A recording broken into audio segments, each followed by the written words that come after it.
Quelle Chine avez-vous vu? Ces 9,6 millions de kilomètres carrés de territoire terrestre ou ces 3 millions de kilomètres carrés de territoire maritime? Avez-vous vu ces saisons changeantes et ces paysages divers, des îles tropicales jusqu'aux régions glacées? Prenons l'angle d'observation d'un oiseau.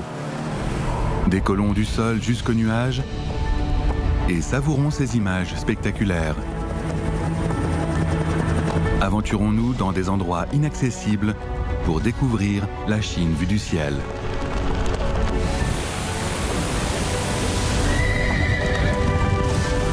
Même si vous vivez tous les jours ici, ces paysages qui vous sont familiers ne seront plus les mêmes.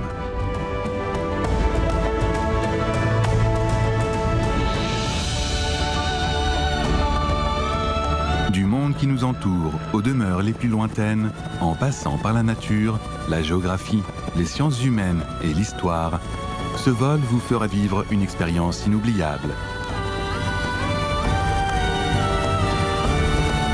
Partons donc sans attendre, voyager dans le ciel.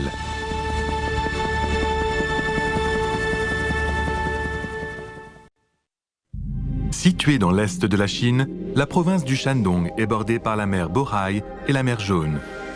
Les montagnes s'élèvent dans sa partie centrale avec le majestueux mont Taishan en tête d'affiche.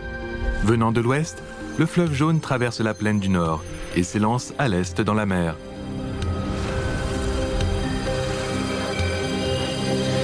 Notre voyage aérien commence dans la baie de Diaozhou. Partons avec les courageux pour naviguer contre vents et marées, puis buvons un verre de bière avec des amis en plein été. Allons ensuite courir sur un pont, enjambant des bras de mer, et enfin, partons en expédition avec les énormes cargos chargés de marchandises.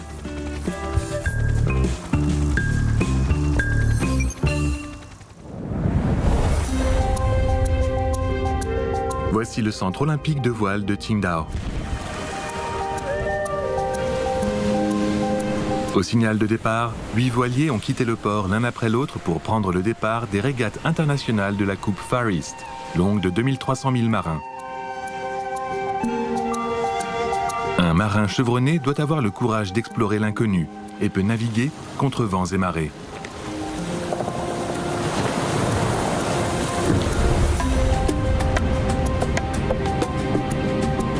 En suivant les voiliers au large et en regardant en arrière depuis le ciel, nous constatons que le Shandong abrite certaines des plus anciennes traces de la civilisation chinoise et qu'il est depuis toujours l'une des régions les plus riches de Chine. D'une économie agricole autarcique à un commerce maritime interconnecté de niveau international, le Shandong a toujours su être à l'avant-garde malgré toutes les vicissitudes rencontrées.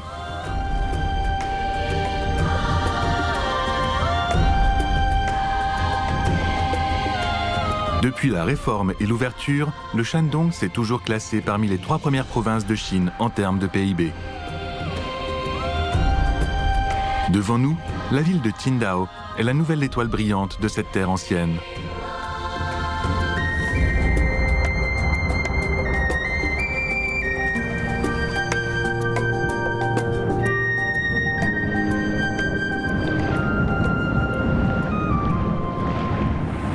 Il y a plus de 100 ans, Qingdao était un petit village de pêcheurs comme celui-ci, coincé entre la montagne et la mer.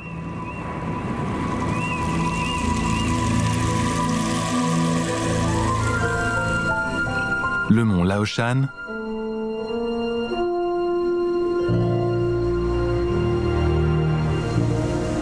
et la mer Jaune.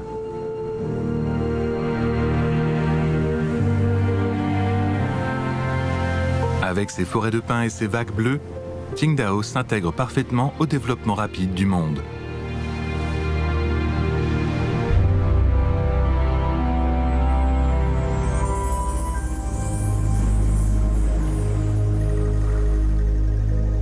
Les tuiles rouges et les arbres verts de la ville constituent le fond de Qingdao, surtout vu du ciel. Les 8 grandes passes sont un symbole esthétique de la ville de Qingdao, avec 10 routes qui les traversent. Les rues de Jiayuguan, de Hanguguan, de Shanhaiguan sont nommés d'après d'anciennes passes militaires chinoises.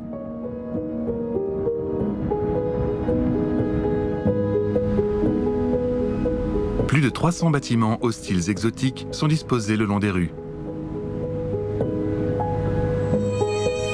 Ce bâtiment présente un style typiquement scandinave avec un toit pointu à plus de 60 degrés qui se dresse côté sud-est.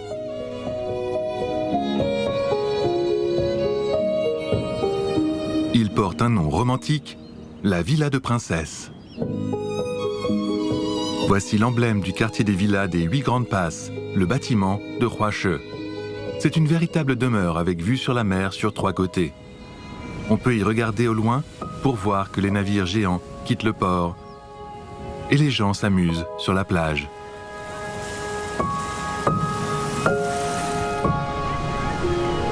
Qingdao abrite non seulement les 8 grandes passes, mais aussi les 8 grandes stations balnéaires. En voici déjà 3 à l'image, dont celle-ci baptisée numéro 1 est la plus populaire.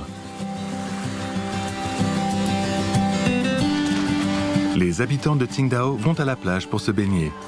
Les femmes locales y ont d'ailleurs inventé un accessoire à la mode appelé bikini facial. Conçu à l'origine pour se protéger du soleil et des méduses, il est arrivé par hasard dans les magazines de mode. Sa 8e génération de design a déjà vu le jour.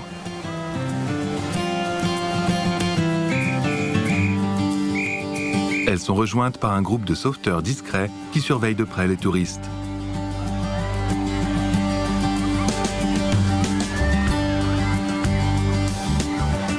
Pendant la haute saison touristique, la mer est synonyme de danger. Ils doivent donc même faire du bateau vers les foules pour les aider.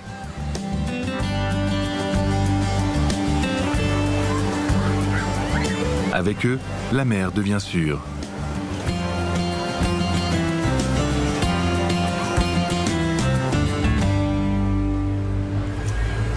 On ne croit que 2 sortes de personnes à Qingdao pendant les nuits en plein été. Les éveillés et les ivres. Ce soir, il y a un peu plus d'ivres que d'habitude.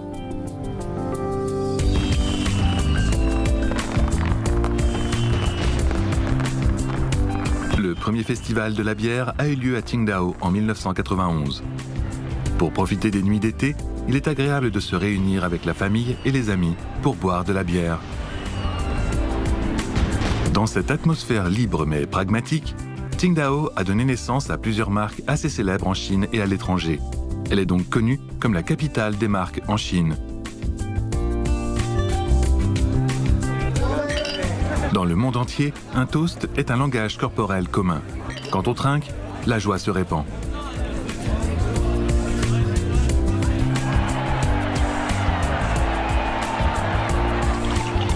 Et la bière dans le verre n'est qu'un moyen pour s'amuser.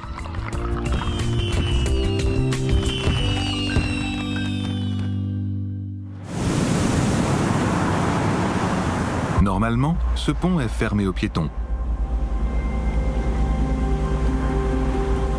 Mais aujourd'hui, environ 20 000 coureurs décorent le pont avec des vêtements aux couleurs fluorescentes.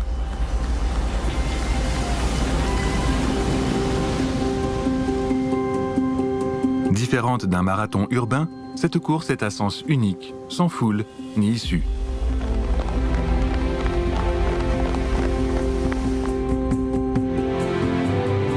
Une fois sur le pont, on n'a pas d'autre choix que de galoper librement.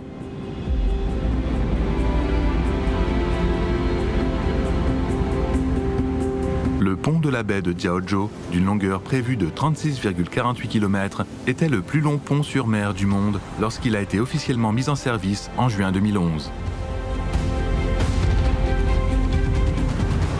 Il relie les quartiers côtiers de la ville et intègre la ville insulaire fragmentée en une seule.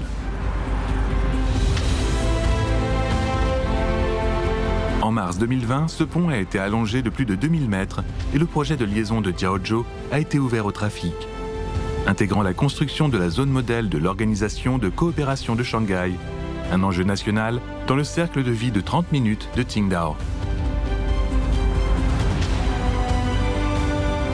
Avec une puissance plus grande, Qingdao se prépare un avenir plus prometteur.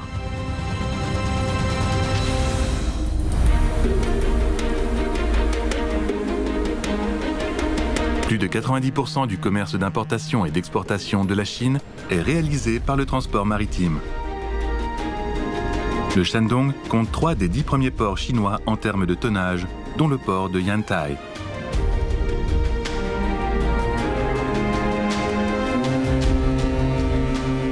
Un roulier de 50 000 tonnes est sur le point d'accoster.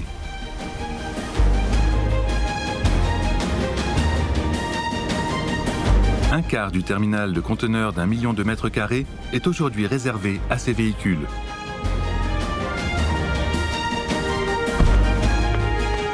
Tous les conducteurs de l'équipe de chargement sont expérimentés. 1924 voitures doivent être embarquées en 11 heures, soit une moyenne de 22 secondes par voiture. Une fois embarquées, les voitures sont espacées de 10 cm de gauche et droite et de 30 cm d'avant et arrière.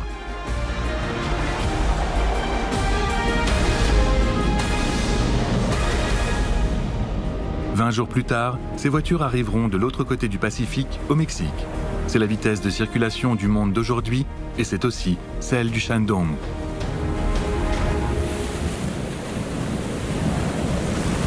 Au cours de ce trajet, découvrons les ressources naturelles abondantes du Shandong. Surplombant les terres salines colorées le long de la côte, cherchons les mets provenant des serres et regardons des légumes plus grands que l'homme. Apprécions ensuite les ondulations des blés dans les vastes champs fertiles. Et enfin, prenons la mer à l'aube pour récompenser le dur labeur de toute l'année.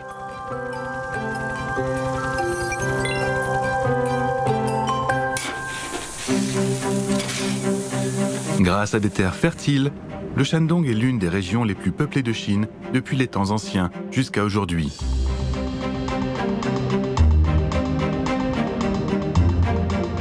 Parmi les denrées de première nécessité pour le corps humain, le sel est le plus irremplaçable. Le Shandong possède la plus forte production de sel brut en Chine. Du 8e siècle avant Jésus-Christ au 3e siècle avant Jésus-Christ, le royaume d'Etsi, alors situé dans l'actuelle province du Shandong, s'appuyait sur sa proximité avec la mer pour fabriquer du sel. Il percevait des taxes sur le sel tout en le vendant aux plaines centrales. En peu de temps, ce royaume est devenu riche et puissant. Actuellement, le sel est toujours l'une des matières premières les plus essentielles de l'industrie chimique et sa demande ne cesse de croître. Heureusement, il y en aura toujours, sauf si la mer se dessèche.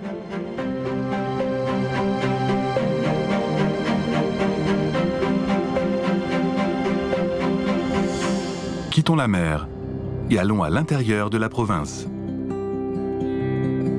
À Shouguang, il y a 2 types de maisons. Celles à toit rouge sont pour les gens et celles à toit translucide sont pour les légumes. On les appelle serres de légumes chauffées en hiver. Les habitants de Shouguang cultivent des légumes de cette manière depuis plus de 30 ans.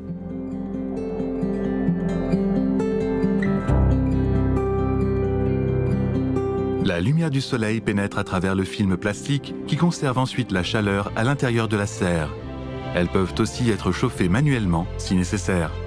On peut ainsi récolter des fruits et légumes frais, même en temps froid. Aujourd'hui, les légumes de Shouguang sont disponibles dans plus de 200 villes en Chine. Dans la province du Shandong, les gens de nombreuses villes travaillent dur pour améliorer la qualité de leurs produits agricoles. Cette scène ne vient pas d'un marché de poireaux. Vous voyez ces numéros? Ce sont les candidats du concours du roi du poireau. Chaque année, Zhang Qiu sélectionne le roi du poireau, celui qui est le plus grand. La taille moyenne des candidats est de plus de 2 mètres. Et jusqu'à présent, le numéro 10 est le favori. Malgré leur taille, les racines des poireaux sont peu développées. On peut les arracher facilement. Les Chinois comparent un mouvement agile à l'arrachage du poireau d'une terre sèche. C'est une expérience tirée de la récolte des poireaux. À Zhangqiu, les poireaux sont cultivés depuis plus de 500 ans. Mais de nouveaux records apparaissent à l'époque moderne. Ce concours a permis aux poireaux de Zhangqiu de devenir populaires sur Internet. Et les habitants locaux ont de nouvelles raisons de les cultiver.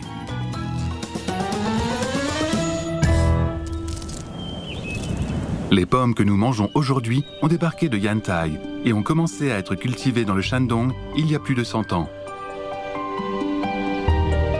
En octobre, les pommes commencent à mûrir dans les monts Yimang. Depuis le ciel, un reflet brillant est encore plus visible que les pommiers.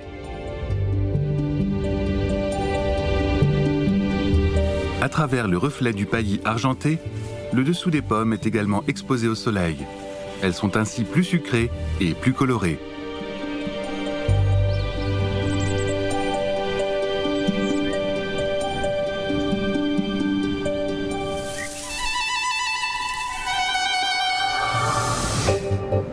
En juin, le Shandong embrasse les vagues dorées de blé. Mais après la récolte, vient la question du traitement de la paille. Dans les champs de blé de Tanchang, la récolte mixte monte sur scène.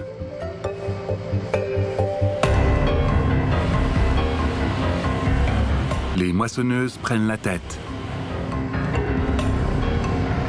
Là où elles passent, à l'exception du grain, seule reste la paille.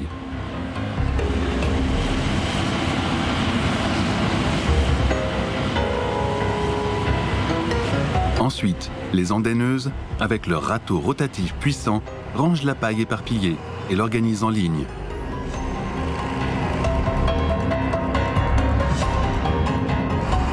Puis viennent les presses, qui avalent la paille, la pressent, la lient en bottes et la recrachent. Enfin, les ramasseurs commencent à nettoyer la scène avec leurs pinces extrêmement flexibles.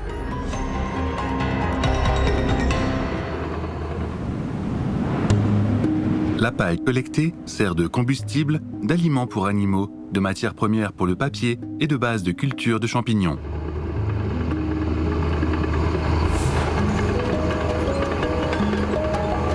Grâce au recyclage, la paille devient aussi une ressource utile.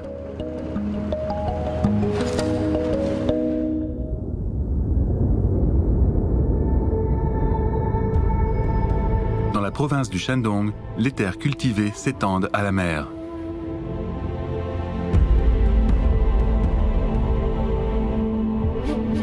L'île de Daqin est le canton le plus éloigné de la terre du Shandong.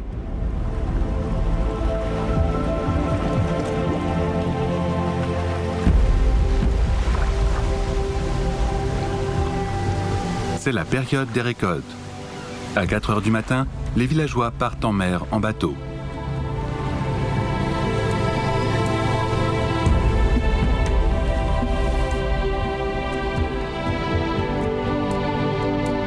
L'île de Daqin compte au moins 1300 hectares de surface cultivée d'algues. Sa propre superficie n'atteint pas ce chiffre. Sous les 1,5 million de boules flottantes sont suspendues 30 000 cordes, chacune supportant 90 plants d'algues. Greffées aux cordes, les algues poussent sous l'eau.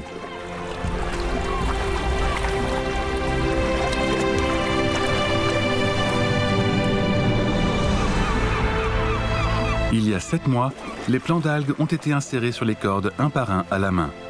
La récolte se fait aussi manuellement.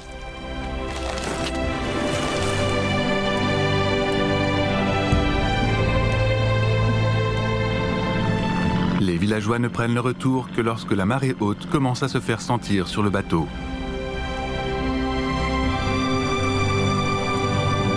Ils partent tôt et reviennent vite afin que l'algue fraîchement cueillie puisse profiter du soleil le plus ardent de la journée.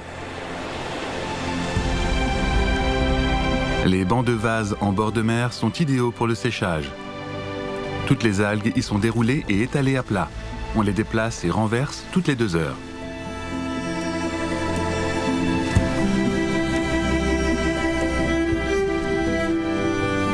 Grâce à ces montagnes, mers et plaines, le Shandong est depuis près de 20 ans le numéro 1 en Chine en termes de production agricole sylvicole, d'élevage et de pêche.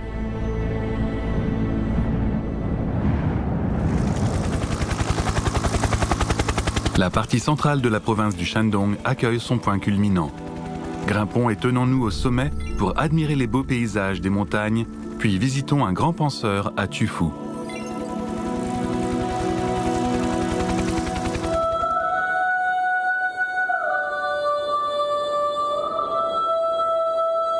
Entre ciel et terre, le mont Taishan est connu en tant que la montagne la plus distinguée parmi les 5 grandes montagnes en Chine. Il se détache des plaines et des collines du Shandong. Les ancêtres chinois du bassin des cours moyens et inférieurs du fleuve Jaune pensaient qu'il était le pic le plus proche du ciel. Après avoir atteint le sommet du mont Taishan, Confucius s'aperçut que la terre entière se rapetissait. Depuis lors, d'innombrables lettrés y vinrent l'un après l'autre. Depuis le premier empereur de la dynastie des Qin, 12 empereurs chinois ont choisi ce lieu pour les sacrifices dits Fangshan, où ils remerciaient les dieux au nom du Fils du ciel. Alors que le culte s'approfondissait, le mont Taishan s'est élevé de plus en plus haut, jusqu'au ciel, en devenant un symbole culturel au-delà de toute définition géographique.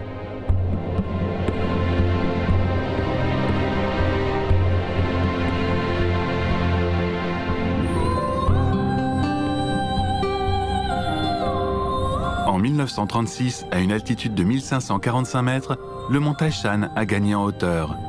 Une station météorologique alpine permanente a été construite à son sommet. C'était la station météorologique alpine la plus haute et la mieux équipée d'Asie à l'époque.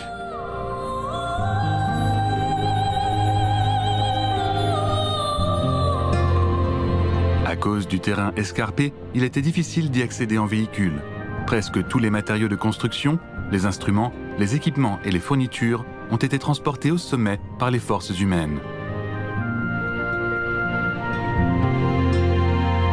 Des pionniers aux empereurs, des érudits aux touristes, pendant des milliers d'années, l'escalade avec de lourdes charges a toujours été le paysage le plus courant sur cette route sinueuse.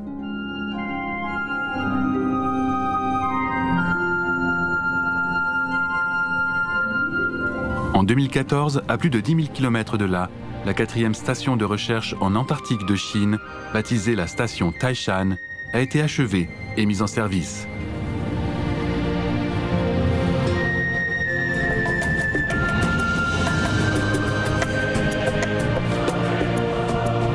En juin, la station Taishan traverse les longues nuits polaires, tandis que l'été approchant, le soleil brille sur le pic principal du mont Taishan.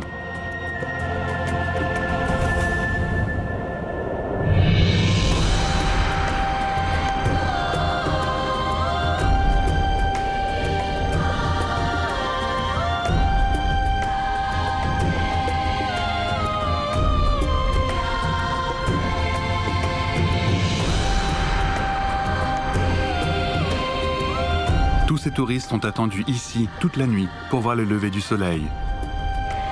Ils veulent vivre ce moment où les nuages déchaînés font palpiter les cœurs et où le sentiment d'être au sommet du monde prédomine.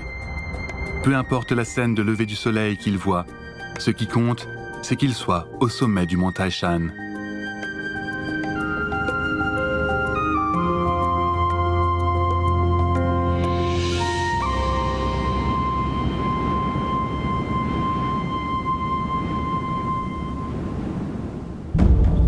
Juste après être descendus du mont Taishan, nous rencontrons un autre type de grandeur.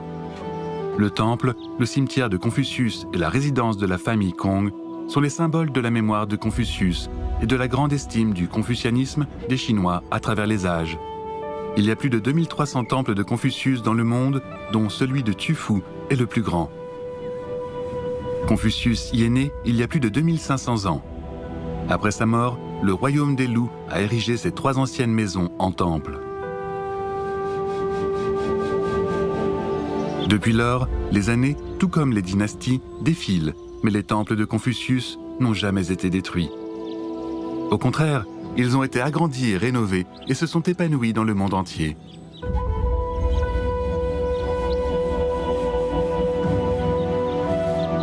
De cette façon, les Chinois remercient Confucius d'avoir établi le noyau spirituel de l'humanité, du rituel, de la piété filiale et de la fraternité pour la nation chinoise.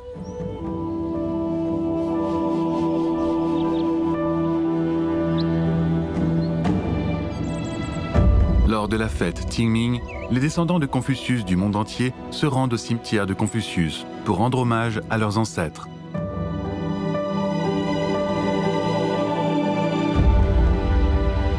Après sa mort, Confucius a été enterré ici et ses disciples ont vécu dans des huttes devant son cimetière pour faire le deuil. C'est peut-être à cette époque que les entretiens de Confucius sont devenus un livre. Tous les Chinois reçoivent plus ou moins l'enseignement de l'esprit de Confucius. Certains de ses disciples sont devenus de grands penseurs confucéens comme Mencius et Zhu Xi. Et beaucoup d'autres gens ordinaires récitent la maxime dite « Toute personne autour de moi peut m'apprendre quelque chose » et constatent que tout passe comme cette eau, rien ne s'arrête, ni jour, ni nuit.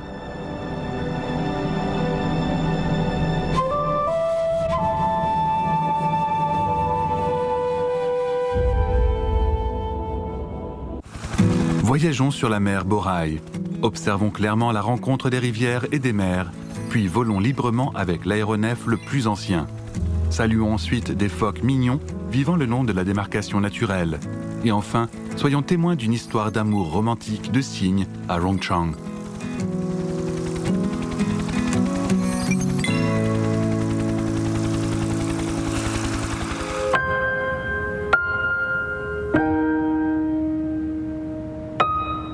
Cet anneau géant qui tourne lentement est l'œil de la mer Bohai. Cette grande roue sans arbre est haute d'un bâtiment d'une 40aine d'étages. De son sommet, nous voyons de loin la rencontre entre la rivière de Bailang et la mer Bohai.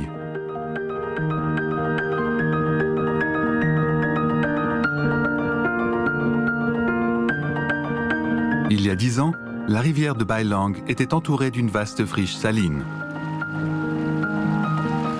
Aujourd'hui, c'est le nouvel emblème de Weifang.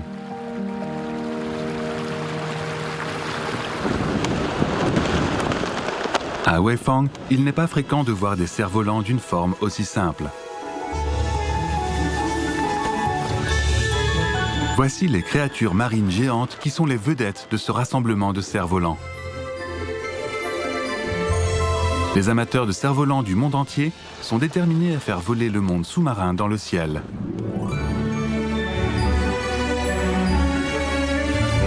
Le ciel de Weifang se remplit de joie et de beauté.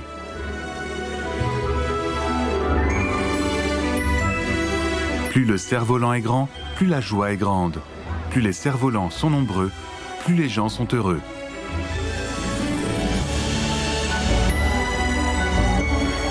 Voici le cerf-volant à 4 lignes.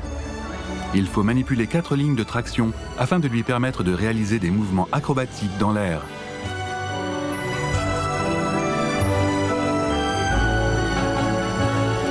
Comme le vent s'élève, la danse des cerfs-volants débute. Mais attention à ne pas se faire emporter.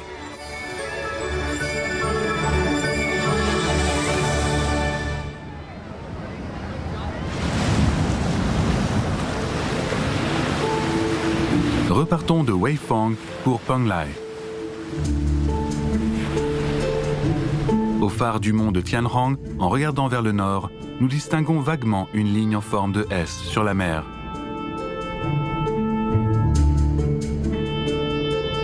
La mer de Bohai et la mer Jaune y échangent de l'eau sous l'effet combiné de la mousson, des courants et de la profondeur de l'eau, formant ainsi une ligne de démarcation naturelle.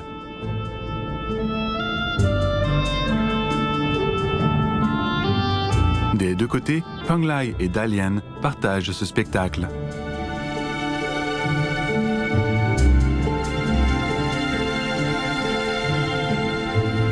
La zone traversée par la ligne de démarcation est parsemée de plus de 150 îles. Certaines de ces îles constituent des habitats pour les animaux.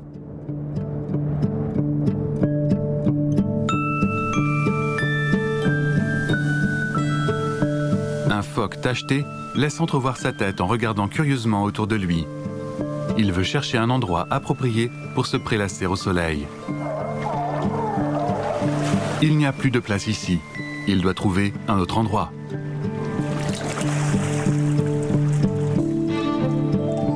Plus doués pour la natation que pour ramper, les phoques ont une apparence de ligne de courant, quel que soit l'angle sous lequel on les regarde.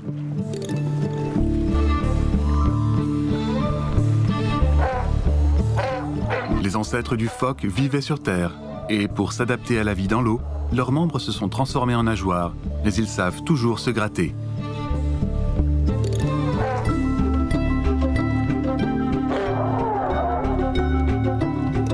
Sous cet angle, ils ressemblent un peu à des chiens.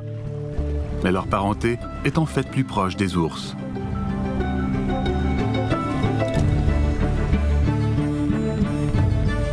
L'équipe de recherche scientifique qui a pris ces images se trouve sur un petit bateau au loin.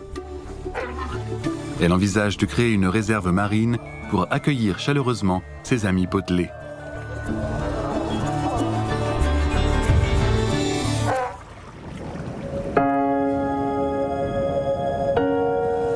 Voyageons maintenant vers l'Est. Chaque année, au 13e et 14e jour du premier mois lunaire, tous les bateaux de pêche de Diaodong suspendent leur activité et accostent pour célébrer le festival de la lanterne de pêche.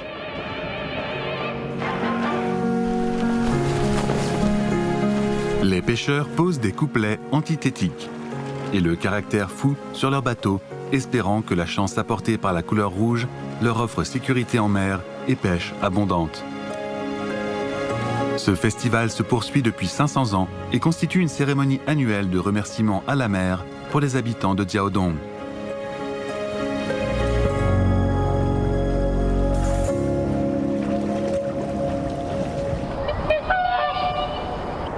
Voici la ville de Rongchang, l'extrémité est de la péninsule du Shandong.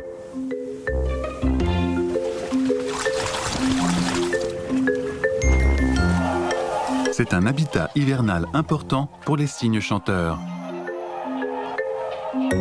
Il y a de l'eau douce, de la nourriture et des glaces flottantes. Ces cygnes ont parcouru des milliers de kilomètres depuis la Sibérie pour rester ici pendant les 4 prochains mois.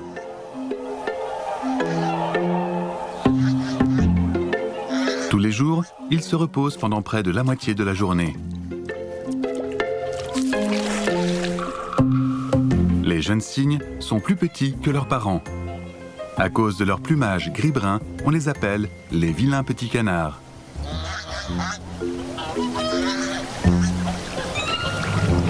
Mais ils grandissent vite. Nés en juin, ils sont prêts à voler dès novembre.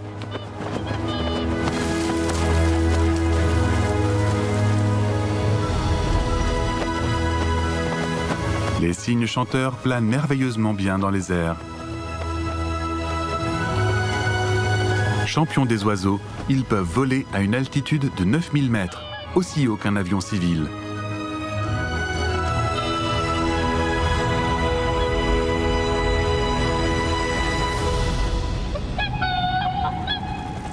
Remontons le grand canal Beijing-Hangzhou pour visiter une ancienne ville qui renaît de la guerre.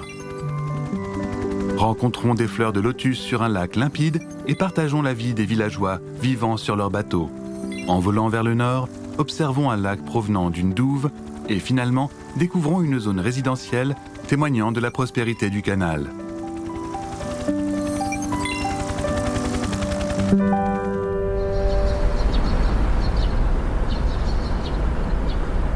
Voici le magasin de Yifeng-hang, construit à la fin de la dynastie des Qing. Il y a plus de 390 impacts de balles sur le mur sud du bâtiment arrière. En mars 1938, après une bataille sanglante de plus de 2 semaines, l'armée chinoise a triomphé des envahisseurs japonais dans la bataille de Tai Ardwang. C'était la première grande victoire sur le front du territoire chinois depuis le début de la guerre de résistance contre l'agression japonaise. Elle a largement contribué à la victoire de la guerre en encourageant l'esprit combatif de la nation chinoise.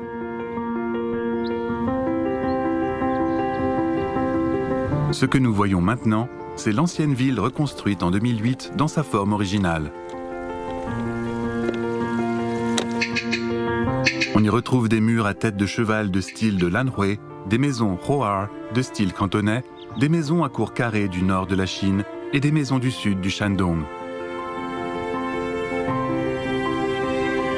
Les 8 styles architecturaux s'entremêlent dans un espace de 2 km².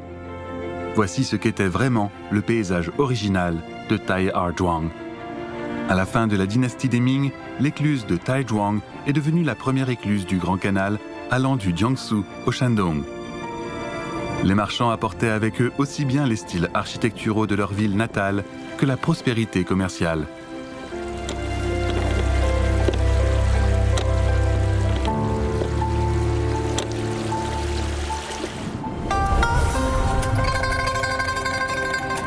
La plupart des gens connaissent le lac Weishan à cause des guérilleros du chemin de fer et de la chanson « Mon Liuqin bien-aimé ».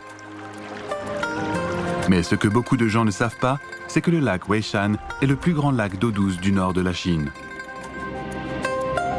Formé par les mouvements de la croûte terrestre et les inondations du fleuve Jaune, il est la principale source d'eau du grand canal Beijing-Hangzhou.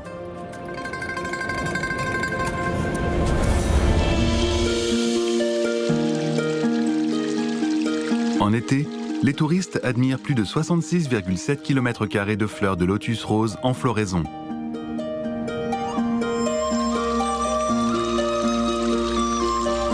Mais la joie des cultivateurs de lotus arrive après celle des touristes. Ce n'est que lorsque les fleurs de lotus commencent à flétrir que les réceptacles de graines sortent à tour de rôle.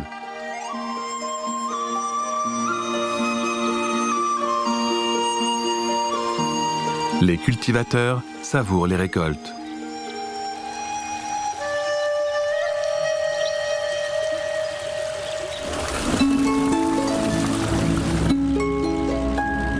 Les pêcheurs du lac Weishan vivent dans des bateaux.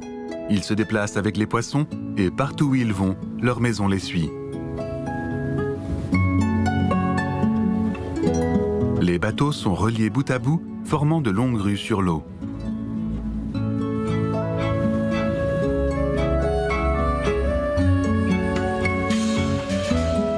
Dans la nuit, un théâtre d'ombre prend place sur le rivage et les spectateurs sont assis dans leur propre bateau.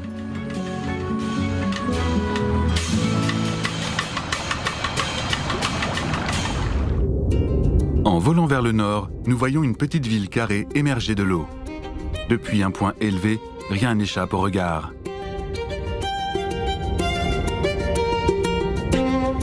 Depuis la dynastie des Song, c'est une importante forteresse militaire. En chinois, le mot citadelle fait référence aux remparts et à la douve.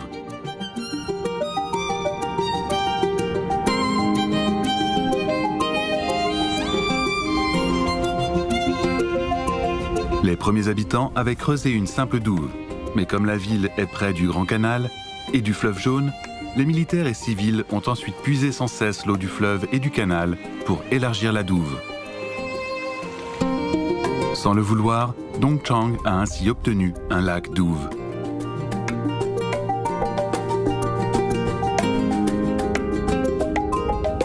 En nous dirigeant vers le nord, le long du canal, nous voyons un stupa isolé sur la rive. Lorsque les gens naviguaient sur le canal il y a 400 ans, ils savaient qu'ils arrivaient à Linqing quand ce stupa apparaissait à l'horizon.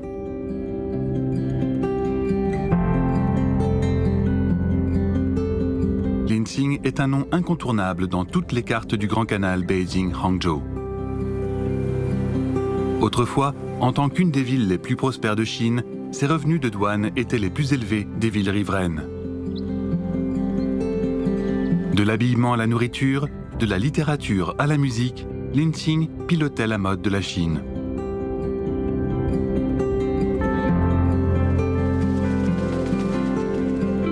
Le Grand Canal ne sert plus au transport fluvial entre le sud et le nord de la Chine.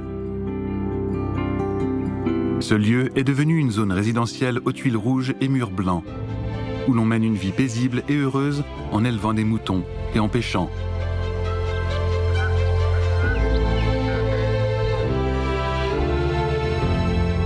Mais chaque jour, quand les habitants sortent de chez eux, ils voient toujours un site du patrimoine mondial.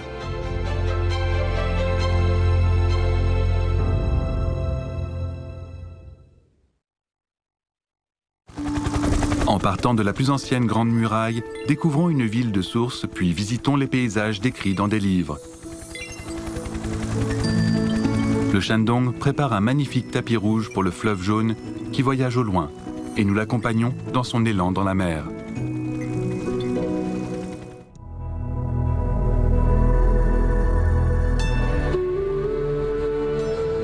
De temps en temps, des traces des 2000 dernières années sont visibles depuis le ciel du Shandong.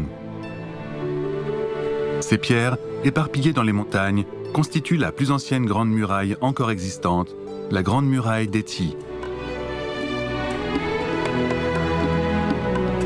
Différente de la Grande Muraille des époques ultérieures, elle n'a pas été construite sur une isoyette de 400 mm et ne servait pas à se défendre des nomades du Nord, mais de son voisin, le royaume des loups.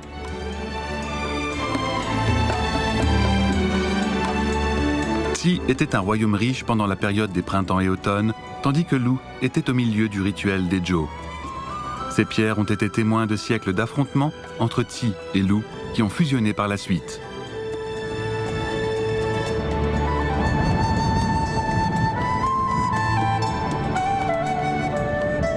Aujourd'hui, on appelle la province du Shandong la terre de Qi et Lu.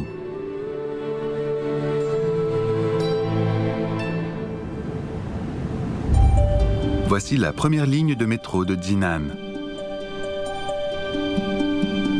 Construite tardivement, il a fallu plus de 30 ans entre sa conception et sa mise en service en 2019. Hors du commun, ce métro ne traverse pas le centre-ville et plus de la moitié de sa voie est en surface de la Terre. Tous ces détours et évitements visent à protéger le système d'eau souterrain en contournant les sources auxquelles les habitants de Jinan tiennent le plus.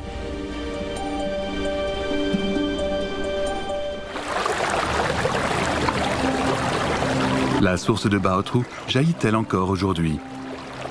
Chaque visiteur pose cette question curieusement. Ce n'est que lorsqu'ils voient de leurs propres yeux les 3 sources qui jaillissent que les gens sont rassurés.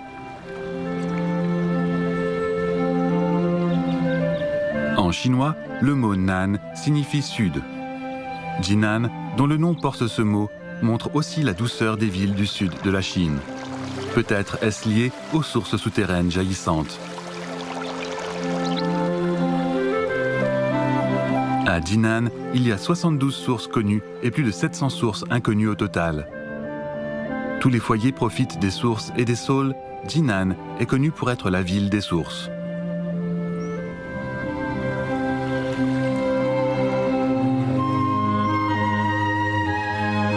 La plupart des sources finissent par converger vers la douve et se jettent dans le lac Daming.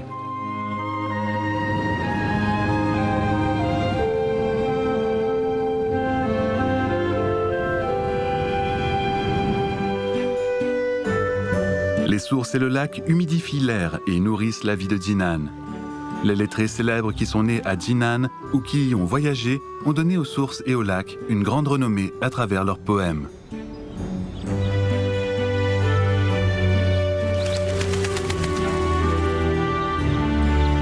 Chaque jour, de nombreux visiteurs font un tour du lac Daming en bateau. Ils admirent non seulement le paysage, mais retrouvent aussi les images figurées des poèmes.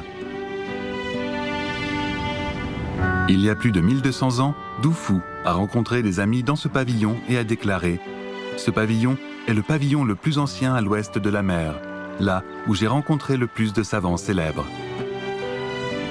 Il y a plus de 900 ans, Li Qingzhao ramait sur un petit bateau sur le lac Daming et s'est égaré dans les fleurs de lotus.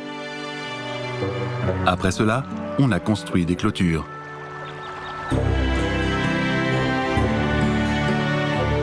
À Jinan, où que vous soyez, le mont des 1000 Bouddhas est visible. S'étendant sur la moitié de la ville, le lac Daming accompagne Jinan depuis plus d'1 millier d'années. En 2018, Jinan a commencé ses plans d'expansion vers le nord pour traverser le fleuve jaune et est passé de l'ère du lac Daming à celle du fleuve jaune.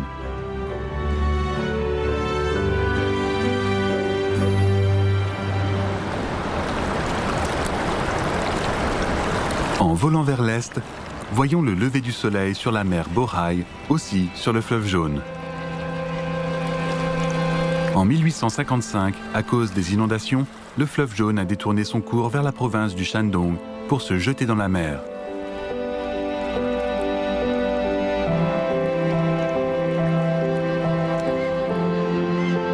Avant d'arriver dans la mer, le fleuve Jaune a créé lors de cette occasion de vastes zones humides écologiques.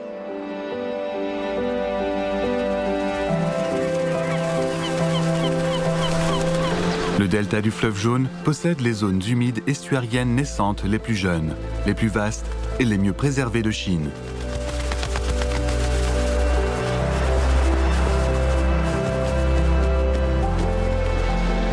Deux des 8 principales voies de migration des oiseaux dans le monde passent par ici.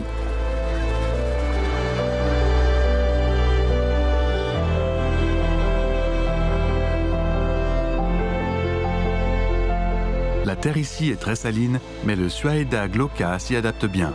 C'est l'une des plantes les plus résilientes au sel. En automne, le rouge ardent s'étend sur les zones humides, rendant hommage au fleuve Jaune avec sa chaleur vive annuelle.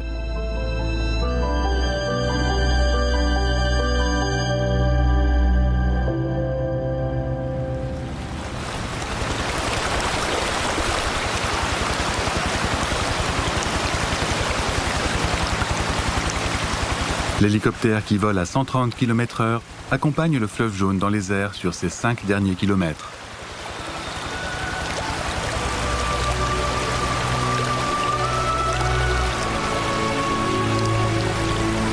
L'équipe de tournage de la Chine vue du ciel couvre l'intégrale du fleuve Jaune et peut témoigner de sa vitalité. Le fleuve Jaune emporte les sables jaunes du plateau, crée des plaines, creuse des canyons, irrigue des champs fertiles et nourrit le pays. Le fleuve Jaune est ancien. Il est difficile de définir sa date de sa naissance. Peut-être est-il là depuis le Big Bang, voire même avant la naissance de l'univers, pour façonner la civilisation chinoise.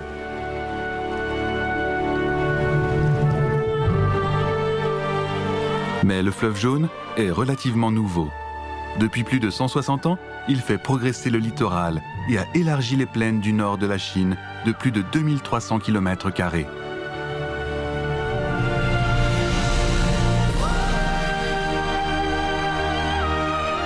Devant nous se trouve la jonction du fleuve Jaune et de la mer Bleue. Nous pouvons enfin réciter le vieux poème que nous avons appris par cœur depuis l'enfance, consacré à cette scène. Le soleil éclatant s'efface par-delà les montagnes. Le fleuve Jaune s'élance vers la mer. Ici, nous voyons le Shandong, qui depuis la naissance de la Chine occupe une position importante. En profitant des terres fertiles et des eaux de la mer, il a su donner naissance à la philosophie confucéenne de la bienveillance et de la bienséance. Ses descendants, en la poursuivant, aspirent toujours à un avenir radieux.